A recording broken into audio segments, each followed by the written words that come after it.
तारीख 16 अप्रैल 2022। जगह उत्तर प्रदेश का प्रयागराज जिला। शनिवार सुबह नवाबगंज के खागलपुर गांव में मौजूद एक गांव के आंगन में एक युवक की लाश फंदे से लटकती मिलती है। इस मंजर का चश्मदीद रहा एक आदमी फौरन आस पड़ोस के लोगों को मौके पर इकट्ठा करता है।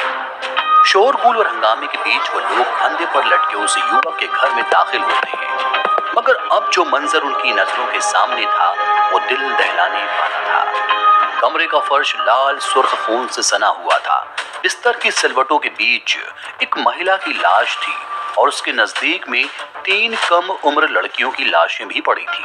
ये 4 लाशें लहूलुहान थीं, जिनके गले पर कटने के गंभीर निशान थे। मंजर किसी दरिंदगी की कहानी बयान कर रहा था, लेकिन हकीकत क्या थी ये तो तफ्तीश ही बता पाती। इसलिए आस पड़ोस के लोगों ने फौरन घटना की इत्तला स्थानीय पुलिस को दी। पुलिस हरकत में आई और भारी पुलिस बल के साथ मौके पर पहुंच जाती है।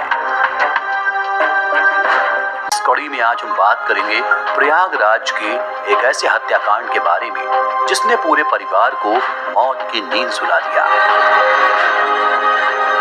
आंगन में लटक रही उस लाश सहित अंदर कमरे में लहूलुहान पड़ी 4 और लाशों को पुलिस बरामद करती है। इस खौफनाक तस्वीर को देख पुलिस महकमा भी हैरत में था। हालात सामूहिक आत्महत्या की तरफ इशारा कर रहे थे, मगर सवाल ये था कि क्या वाकई ये सामूहिक आत्महत्या थी या फिर थी कोई खौफनाक साजिश। ये माजरा अभी इसी कश्मकश में अटका था कि तभी पुलिस के हाथ लगता है एक सुसाइड नोट।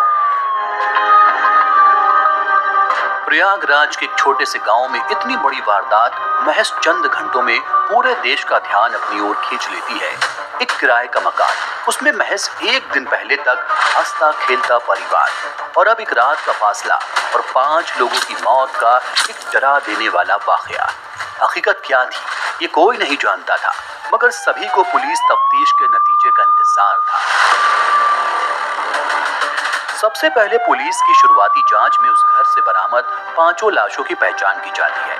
आंगन में फंदे से लटके उस शख्स की पहचान 42 साल के राहुल तिवारी के तौर पर होती है, जिसके बाद कमरे के अंदर से लहूलुहान हालत में बरामद उन 4 लाशों की पहचान 38 साल की प्रीति तिवारी, 12 साल की माही, 8 साल की पीहू और महज 3 साल की कूहो के तौर पर होती है। सवाल पुलिस के दिमाग में भी था कि आखिर इन मासूम बच्चियों की किसी से क्या दुश्मनी हो सकती है, और इस सवाल का जवाब था उस सुसाइड नोट में।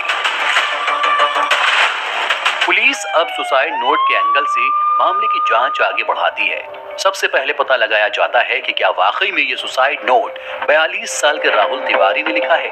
हैंड राइटिंग का अध्ययन कर इस बात की तस्दीक की जाती है कि ये नोट परिवार के मुखिया राहुल तिवारी ने ही लिखा था। साथ ही मालूम चलता है कि तिवारी ने इसे अपनी मौत के तुरंत पहले लिखा था। इस नोट में उसने अपने ससुराल वालों पर उसे परेशान करने का आरोप लगाया था। साथ ही लिखा था कि उन्होंने मेरे परिवार की हत्या की है। सुसाइड नोट में लिखा था कि तड़के सुबह उसके ससुराल से 2 गाड़ियां भर के लोग आए और मेरी बीवी बच्चों को मार डाला। उसने इसके बाद नोट में ससुराल से जुड़े 11 लोगों का नाम दिया, जिसने अपनी मौत और इस पूरी वारदात का गुनहगार बताया।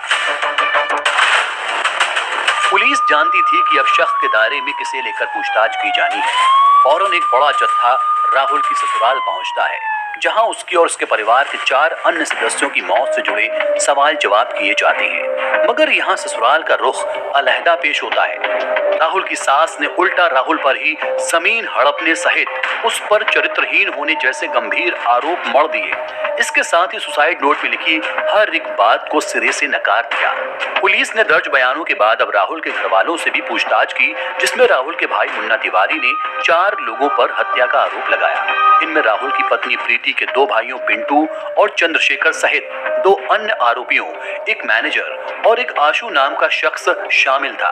पुलिस की तफ्तीश में चारों आरोपियों की हरकत पर नजर रखी गई और मामले की पुष्टि होने के साथ ही उन्हें राहुल को आत्महत्या के लिए उकसाने के मामले में लगातार एक के बाद एक छापेमारी करके दबोच लिया गया।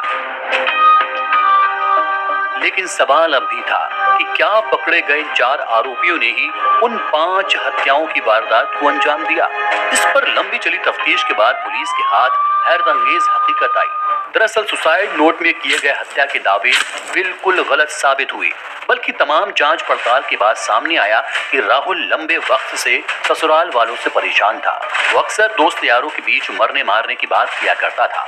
उस रोज भी हूबहू यही घटना घटी जब उसने ससुराल वालों से त्रस्त आकर सबसे पहले अपनी पत्नी का गला रेता और इसके बाद एक एक करके अपनी तीनों बेटियों को मार डाला।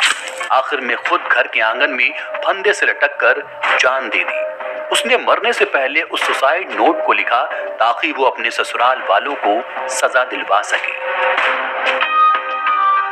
दोस्तों, ये कहानी थी प्रयागराज के उस हत्याकांड की जिसे एक पिता ने खुद ही अंजाम दिया। ऐसी ही सत्य आपराधिक घटनाओं को सुनने और जानने के लिए